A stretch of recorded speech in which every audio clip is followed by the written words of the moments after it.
Hello very good morning students. तो आज के इस सेशन में हम हमारा रिमेनिंग पार्ट देखने वाले हैं चैप्टर नंबर 1 का, that is heritage of India. तो अगर हम बात करें इंडिया, उसके लैंड की और पीपल की, तो primitive man came into existence in eastern south Africa. Primitive man यानी कि जो एंशियंट मैन थे वो एग्जिस्टेंस में आए थे साउथ अफ्रीका कंटिनेंट के अंदर। mesmerized by varied and prosperous heritage, many foreign tribes came to India। और इंडिया से प्रभावित होके, उसके कल्चर से, उसकी हेरिटेज से प्रभावित होके बहुत सारी फॉरेन ट्राइब्स इंडिया के अंदर आई थी। And consequently the remain of all tribes are found here. और ऐसा माना जाता है कि सारी ट्राइब्स के रिमेन्स आज भी इंडिया के अंदर पाए जाते हैं।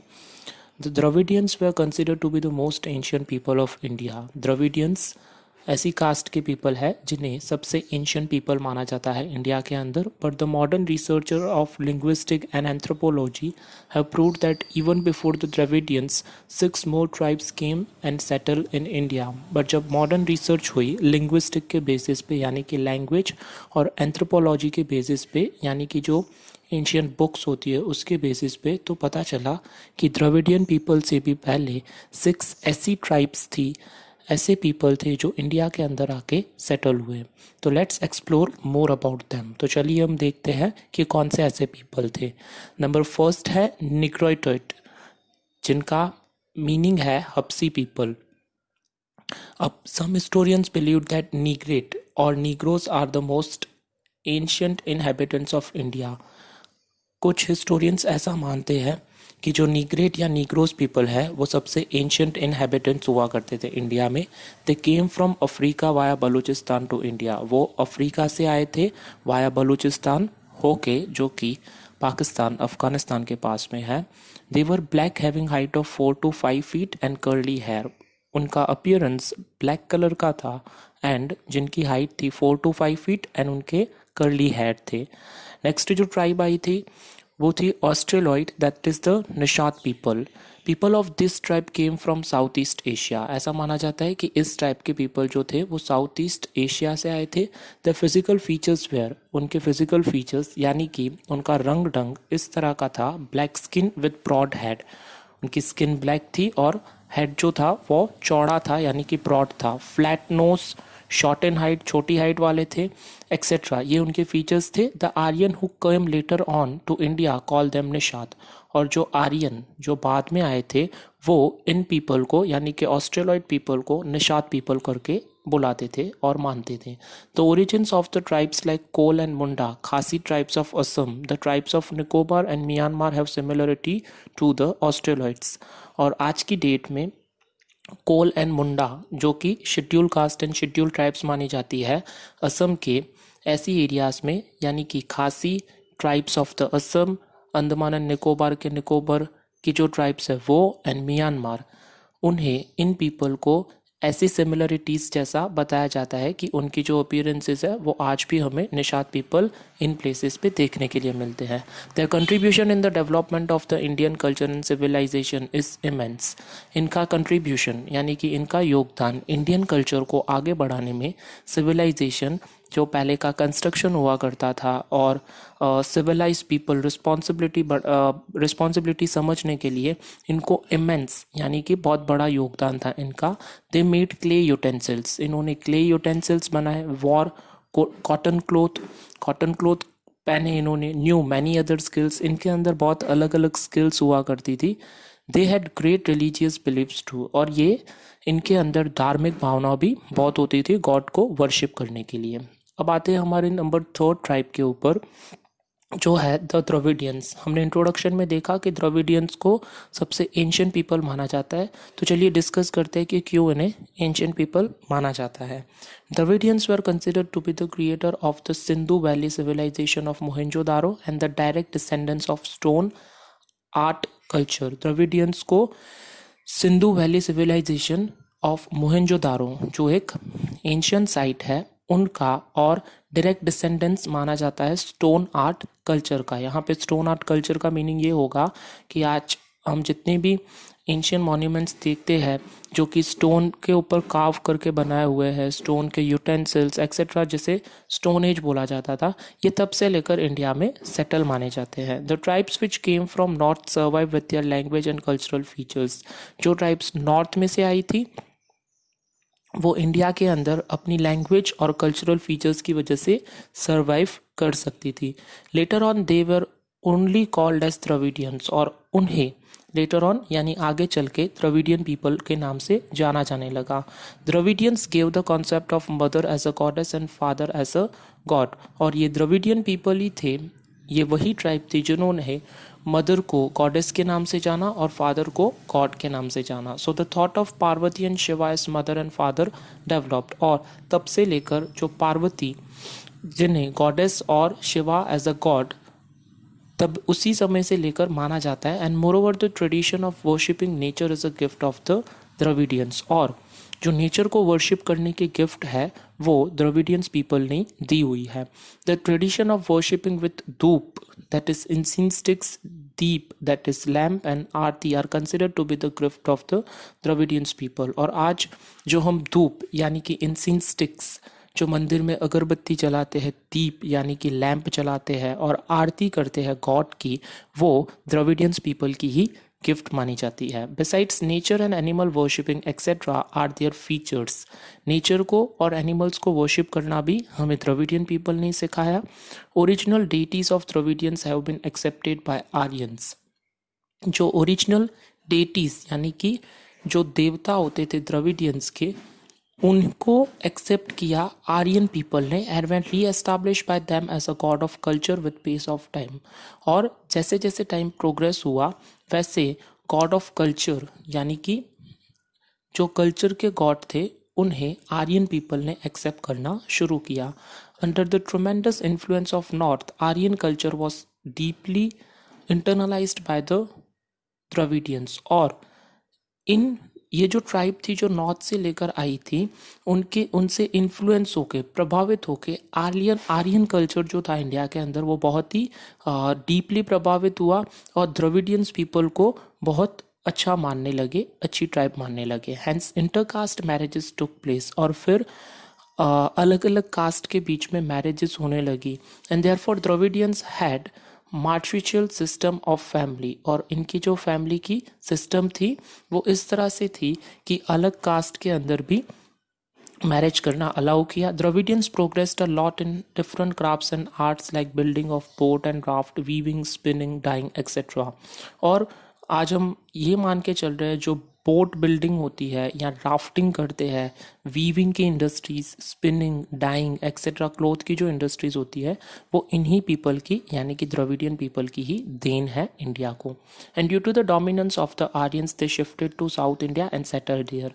और आर्यंस के डोमिनेंस की वजह से यानी कि उनके दबाव की वजह से वो साउथ इंडिया में जाके सेटल हो गए, और आज की डेट में भी हमें द्रविडियन पीपल इंडिया में देखने के लिए मिलते हैं।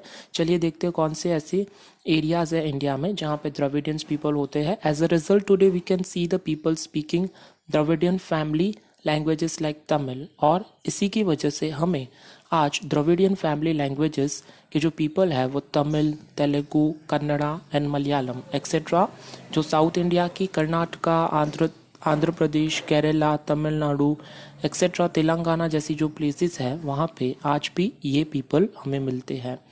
अब अदर ट्राइब्स के अंदर अगर हम देखें तो कौन सी ऐसी अदर ट्राइब्स थी जो इंडिया के अंदर आई थी, तो अपार्ट फ्रॉम अबो, Mongoloid, Alpine, Dinaric and Armenoid tribe were also there in India. ये 3 टाइप्स को छोड़ के बाकी दूसरी ट्राइब भी इंडिया के अंदर आई थी जिन्हें माइनर बोला जाता है। Mongoloid, they came to India from north China via Tibet and settle down at north Assam, Sikkim, Bhutan, West Bengal etcetera.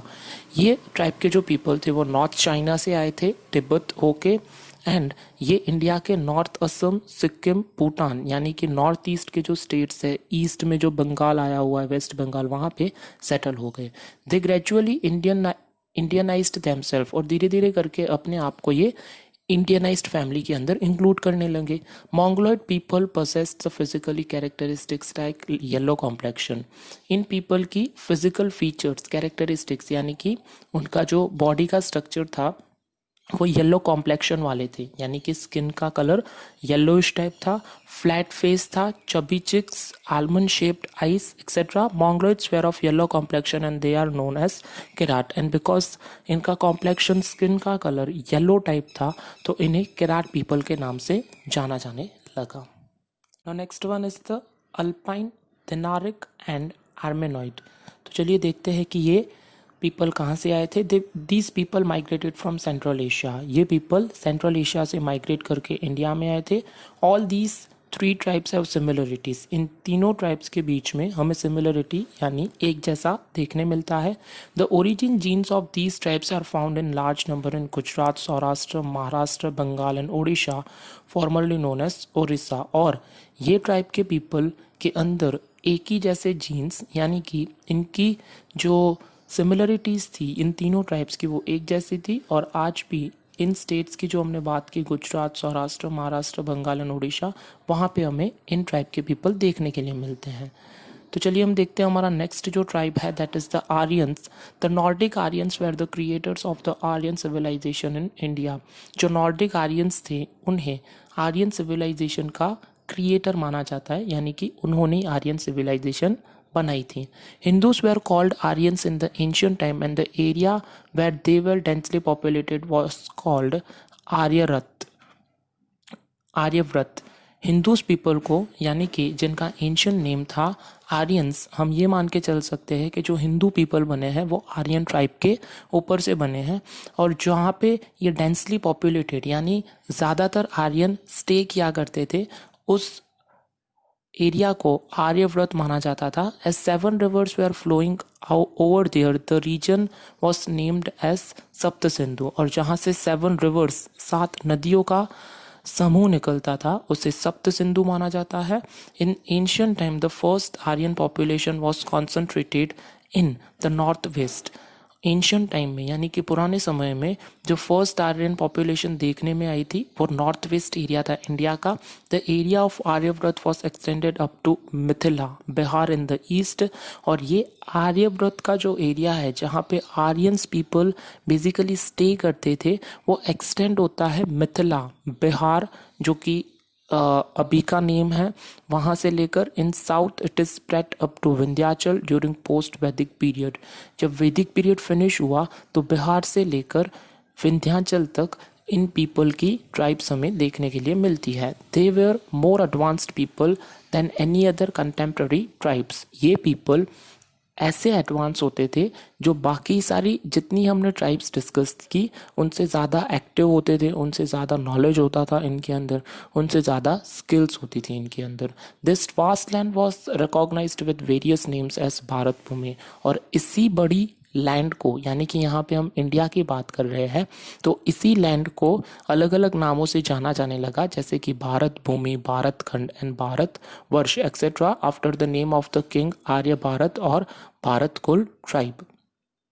तो ये जो भारत का नेम है जो हम आज हिंदुस्तान या फिर भारत करके बुलाते हैं, तो भारत बेसिकली जो आर्यन किंग यानी कि हिंदू के किंग हुआ करते थे जिनका नेम था आर्य भारत, या जो भारत कुल ट्राइब के आर्यन ट्राइब के वो पीपल थे, इसी की वजह से आज इंडिया को भारत भी बोला जाता है संस्कृत के अंदर. In due course Aryans were nature lovers. Aryans को नेचर के साथ बहुत प्यार था.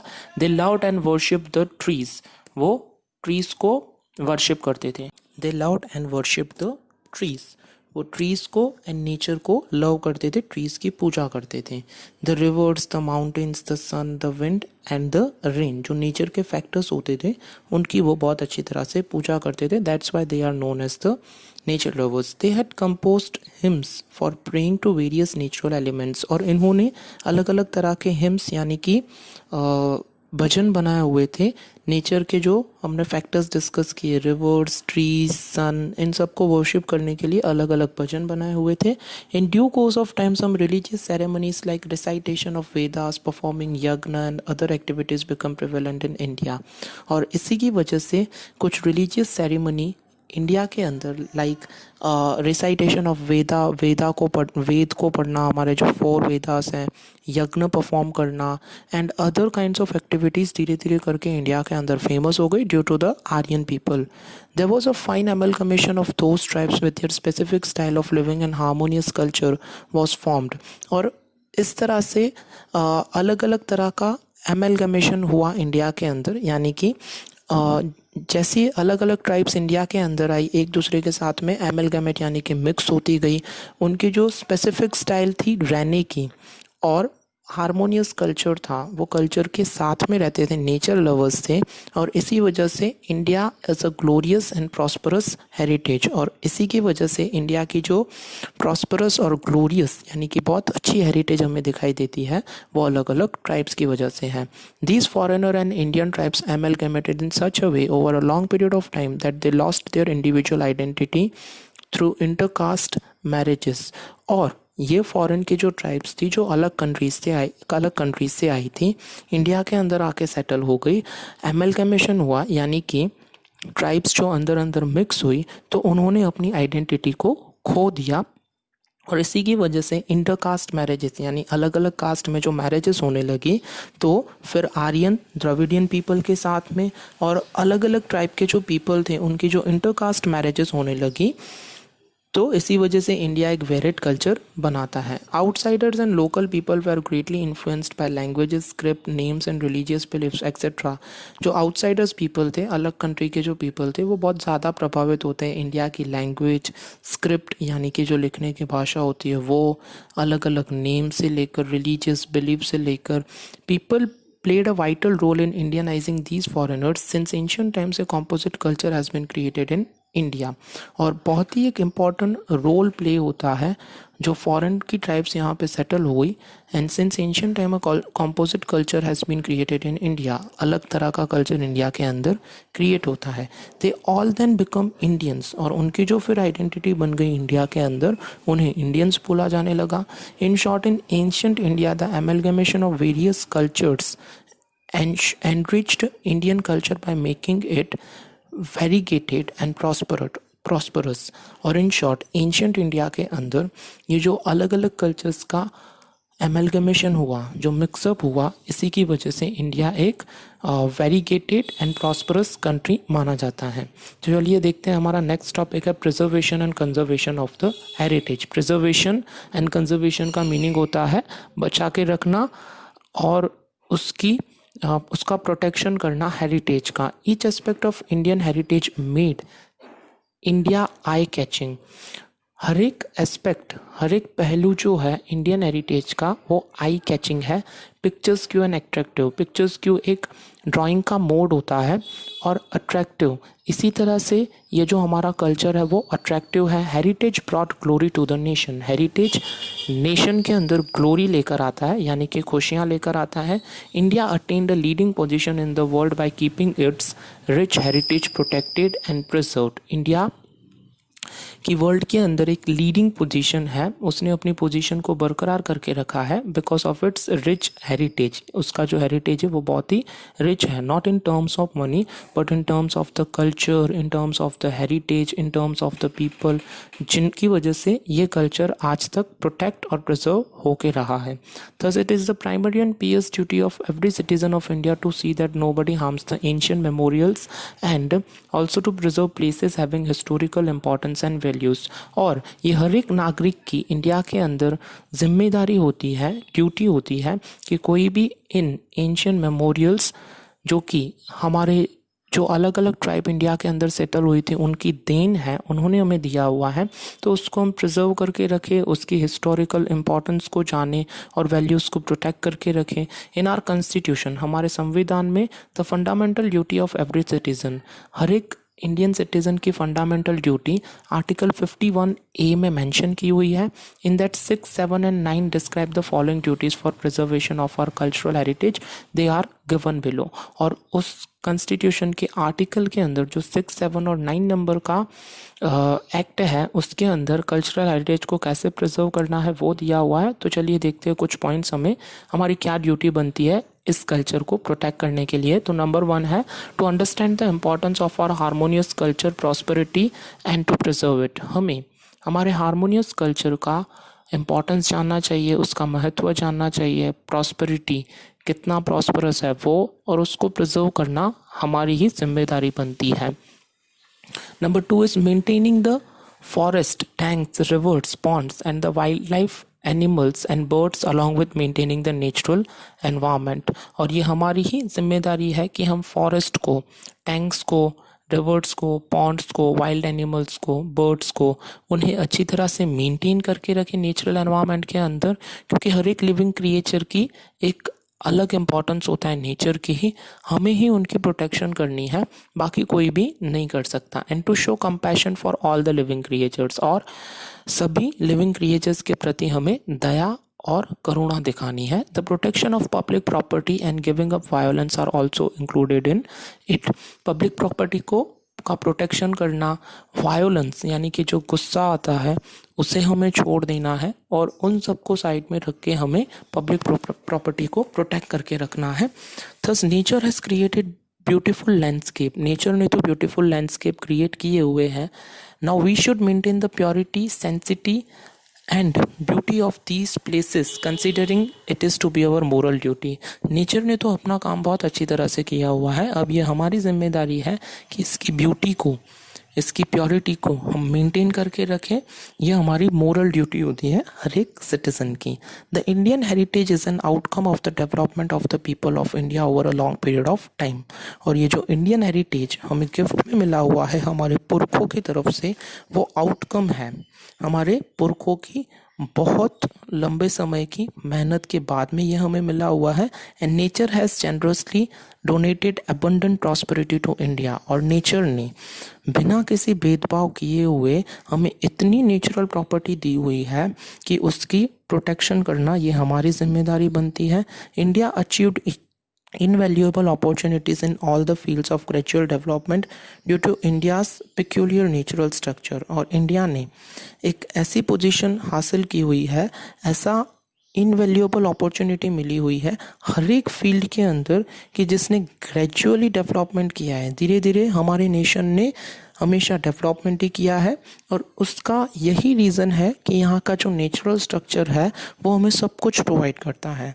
इन this way students, the Indian heritage is a result of the development of the people of India in the social, economical, political and cultural fields over centuries. और इसी तरह से ये जो हमारे इंडिया का हेरिटेज है, हमारे इंडिया का कल्चर है, वो डेवलपमेंट जो पीपल का हुआ है सोशली यानी कि सामाजिक, इकोनॉमिकली यानी कि अर्थशास्त्र के हिसाब से, या पॉलिटिकली जो हम देखते हैं राजनीति के तरफ से यानी कि वर्ल्ड के अंदर जोग्राफिकल, एंड कल्चरली जो कि सांस्कृतिक फील्ड्स के अंदर ये डेवलपमेंट कंटिन्यूस होता रहा है ओवर द सेंचुरीज। ये 1 या 2 सालों से नहीं है, पिछले हज़ारों सालों से डेवलपमेंट होता रहा है, सेंचुरीज से डेवलपमेंट होता रहा है।